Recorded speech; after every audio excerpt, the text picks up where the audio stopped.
I have no problem with the medical use of cannabis, just as I have no problem with the medical use of opiates. If a drug is needed for a valid medicinal purpose, though, and is being administered safely, there should be no question of its legality. And if a drug that's proven to be safe abroad is needed here, it should be available. I agree that the regulation of medicines is a thicket of complexity, bureaucracy, and corporate and institutional self-interest.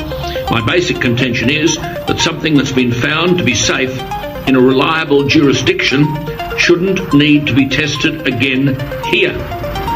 Marijuana is a gateway drug. The risk of graduating to ice or to heroin from extended marijuana use is real and documented. This action by the Greens risks the health of Australians. It should be rejected and they should withdraw it, and we will oppose it. Herb is a plant. I mean, herbs are good for everything. Why these people who want to do so much good for everyone, who call themselves governments and this and that, why them say you must not use the herb? Because it make you rebel. Against what? Excuse me while I light my splay. Oh God, I got to take a leave from reality. I just can't dream. As a wild staying with this real. Hello, I'm Daniel, and you're listening to the Australian Cannabis Review podcast. Thanks for joining me this week. Let's get stuck into it straight away, shall we? So first of all, we're going to talk about some of the news that's come out on the Australian Stock Exchange and the medicinal cannabis stocks related to that. So some of the big kind of ticket items for this week, although it wasn't really that major, but Ozcan released some information. So what they've done is they're going to be actually helping Australian medical practitioners and health professionals. And how they're going to do that, they're releasing some medical education resources. So these resources will be helping out Australian doctors. So Ozcan's chairman, Dr. Mal Washer, said that, I quote, "It is essential that Australian doctors are informed about the endocannabinoid system and cannabinoid therapeutics so that they can make informed decisions regarding treatment possibilities. Until it becomes part of the medical syllabus, there is a need to provide accessible, reference, objective information about cannabinoid medicines that doctors and other health professionals can draw upon to inform their thinking," end quote. So this is really important because there's still a lot of doctors out in Australia that don't really have much of an understanding of how medicinal cannabis works, how they actually have to go through the regulatory framework to subscribe medicinal cannabis. So hopefully this information that Ozcan's putting out is going to help medicinal practitioners link up with patients so that they then can in turn access the drug. Another company that's been releasing a lot of information at the moment is MMJ Phytotech. Now they're an investment company. I'm just going to insert a quote from their CEO who had an interview earlier on this week, just to give you a bit of an overview on the company. Well, MMJ is a global cannabis investment company. We're listed on the Australian Stock Exchange. We're based in Sydney. We're a small team. We're run by 3 people in a small office. And we own a global portfolio. We've got 10 minority investments, 7 in Canada, 2 in Australia and 1 in Israel, which we're in the process of actually divesting. But that keeps us quite busy. And we invest up to about $5 million per investment across the cannabis value chain and across different stages of investment, either early stage venture capital, seed capital, through to growth funding and pre-IPO funding. I've been with the business for about 6 months now. And my vision for the company is really just to turn it into the Berkshire Hathaway of cannabis, really. And why do I say that? Our model is really built around backing very experienced management teams who understand the space, but also understand old-fashioned things like operating cash flow and how to calculate risk-adjusted returns and manage their business in an appropriate way. So that was MMJ Phytotech CEO Jason Conroy giving an interview to proactive investors in Sydney. So as you can see, he wants them to be the Berkshire Hathaway of cannabis. So if you don't know Berkshire Hathaway are, they're the company that's run by Warren Buffett, probably the greatest investor of all time. And I guess it's really early stages here. The company's still in its infancy, but they do have a decent portfolio. It is growing. They've actually sold their wholly owned subsidiary Phytotech Therapeutics to Harvest One Cannabis for around $8 million, and that was actually agreed to in their general meeting earlier on this week as well. And actually, with Harvest One Cannabis, MMJ actually has a 30% stake in that company. Also, other news is another company that MMJ are involved with, who they have a $5 million investment in. It's a company called, where is their name? Medifarm Labs, sorry. And they're on the TSX, so the Toronto Stock Exchange Venture Exchange. And on its opening day of trading last week, they closed at $2.29 Canadian dollars per share. So that's actually 169% above what MMJ paid to enter. So already in that one day, that return on investment is $169 in the green. So excellent news for them. And lastly, Rotogrow. That company released an announcement that they did a $4.56 million capital raising. They raised those shares at 38 cents per share to sophisticated and institutional investors. And currently their share price sits at 43 cents per share. So it was at a slightly reduced rate. But the company has been trading really well over the past month, and they're up, as I said, to 43 cents per share, but that's an actual increase of 36% over the course of the month. Alrighty, so that wraps up the ASX news. Now let's go into our next story. As you are probably aware, Canada is just over a week away from legalising recreational cannabis. And there's been a bit of a question in the air around, can you fly with cannabis in Canada? Well, the Transport Minister, Mark Garneau, announced that travellers that are flying within the country, so domestic flights, are allowed to travel with up to 30 grams of cannabis. So that's just slightly over an ounce of the green. Now, traditional laws apply, so, if you're flying overseas or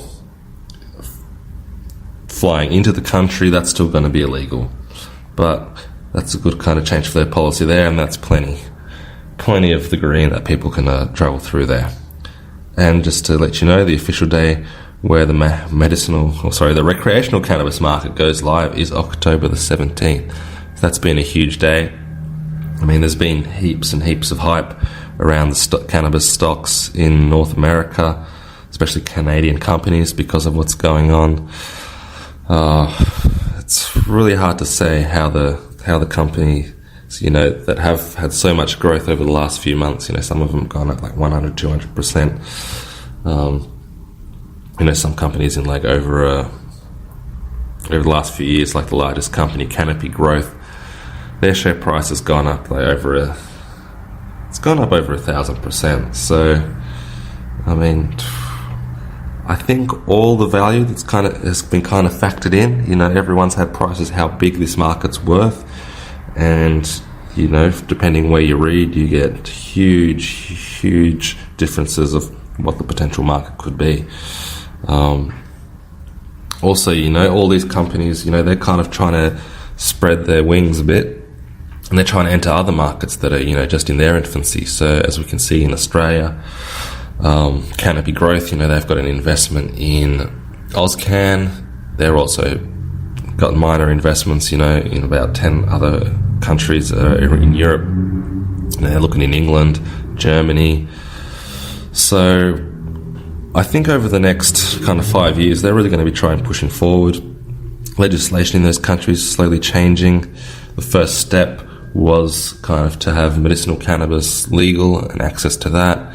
Now that Canada's gone through with having it for recreational purposes, they're going to have a great framework. And if you've listened to my new introduction, the first speaker, that was Alan Jones. And he was actually quoting a letter from Tony Abbott. So I really think that kind of outlines perfectly, what's going on. So, alright. So, back to news in Australia. The third cannabis clinic has opened up. They're called a Cannabis Access Clinic, and the third one is opened up in Brisbane, in the suburb of Belmont. There's 2 other clinics in the country, one in Sydney and one in Melbourne. Now, these clinics are aimed at patients who want to access medicinal cannabis to have easy access to the drug. But further information that we've received is that, they are privately run clinics, and they charge an out-of-pocket fee of $300 for an initial consultation. Then there's follow-up consultations, which can cost around $120, and a final follow-up, which can be another, $80 or something like that. So, patients are probably going to have to pay up to about $600, for initial uptake of that. Now, before people go into a clinic, it's not like they're a walk-in clinic. Patients have to have a referral from their GP or specialist who feels that they might get some benefit from that treatment, and also patients who have exhausted all conventional therapies for their particular condition. So it says here that the clinics work with patients who have conditions including chronic pain, including cancer pain, chemotherapy-induced nausea and vomiting in cancer, people with MS, epilepsy, anxiety, sleep disorders, PTSD, and other conditions. I believe the conditions will still be pretty stringent. You know how in California, when they had medicinal cannabis, it got to a really, really loose stage there towards the end where people could pretty much walk in, have a doctor's note. So firstly they'd go see their doctor. They would say, I've got a bit of back pain. The doctor would go, no problem, and write them a script. Kind of a no questions asked thing, just to kind of get around that, legal loophole. The doctor gets paid. He just writes a plain script. It's kind of like those sicky notes, where you can go to the pharmacy and you go up to the pharmacist and you say, I'm feeling a little bit ill, I wasn't too good today. They'll have a little chat with you, but they're not really doing as a thorough kind of diagnosis of your illness as probably a traditional doctor would if you were going into a GP clinic. So that's kind of where they were. But I definitely think that we're a long way from that, where you say like, I have a sleeping disorder, I'm having some bad dreams, some nightmares. It's definitely not going to be like that. But we'll get there slowly but surely. Alright, now let's move on to our main story for today. So since we've been talking about medicinal cannabis, there's been a few questions that have come up around, the use of cannabis in Australia for recreational purposes. Now, we all know that it's legal, but the laws in each state and territory varies quite differently. So I thought just for today's story, we'll just cover, the laws around cannabis in Australia, and we'll go through it on a kind of state and territory by state and territory basis. So, depending on where you live, you might get treated differently if you're found with a substantial or a minor quantity of drugs. Now, in some states it's been, the offence has been decriminalised, so it means that it's not legal. However, you won't get a criminal conviction for it if you pay a fine or something along those lines. So like I said again, each state and territory is different. For our main story today, we'll just go over that in some small detail as well. Anything that's said here isn't legal advice. The information provided is as current as I was able to find it, but please also have a further look into it as well. You can also find some interesting information on cannabis on the ASX.com. If you look in the articles section there, it can also give you some more information around that. But let's start off with the Australian Capital Territory. So, the ACT introduced a civil penalty for the possession of small amounts of cannabis back in 1993. So, if someone is caught with up to 2 non-hydroponic cannabis plants or up to 25 grams of marijuana, they will receive a $100 fine and they'll have 60 days to pay that fine instead of getting a criminal charge. If they don't pay that fine in the 60 days, then, there is a possibility that that person can get a criminal record. And so a fine for $100 to be paid with 2 months is pretty decent. Also, instead of paying the fine, the person might have an option to attend a drug assessment or treatment program. Now, one of the ministers in Canberra was actually proposing to change the legislation where the quantities will be increased and the number of non-hydroponic cannabis plants that people can have in their house or in their backyard can also be increased from 2 to 4. So, moving on now from the ACT to South Australia. Actually, 1987, South Australia was the first state in the country to decriminalise minor cannabis offences. So, as far as this space goes, they've been the most progressive. So, you can have possession of up to 100 grams of marijuana, 20 grams of hash, but the laws are now slightly different if you want to have a hydroponic plant or any cannabis smoking equipment. Having that kind of stuff can lead to a $50 to $150 fine, and you'll have also 60 days to pay that fine. Otherwise, you may also potentially get a criminal record. Now, the Northern Territory, moving down the list. Since 1996, adults that have been found in possession of up to 50 grams of marijuana, 1 gram of hash oil, 10 grams of hash or cannabis seeds, or 2 non-hydroponic plants can be fined $200 within 28 days. Or if they don't, they can face a criminal charge. So they're the 3 states in Australia with the most relaxed laws. The ACT, South Australia and Northern Territory, where you can have in some smallish quantity some marijuana on you. Now, in the rest of Australia, any cannabis offence is considered a criminal offence. So if someone is charged with possession of cannabis in these areas and found guilty, they could receive a very large fine, potential jail time, and they will have it on their criminal record. So, I'm not in favour of these laws, but there are not some benefits. But if someone's caught with a small amount of cannabis for the first time, they may or may not receive a criminal conviction. There might be a possibility of a diversion program, but it really just depends on the judge that you might find and how the criminal justice system treats you in that way. So we kind of go down to New South Wales. So if someone's caught with up to 15 grams of cannabis in New South Wales, they might receive a caution from the police officer. So the caution might include information about the harms associated with cannabis use and a number to call, to kind of assist you with your kind of cannabis habit. Now, they are only allowed to be given 2 cautions per person. So, if you're a repeat offender, you probably will get into trouble further down the line.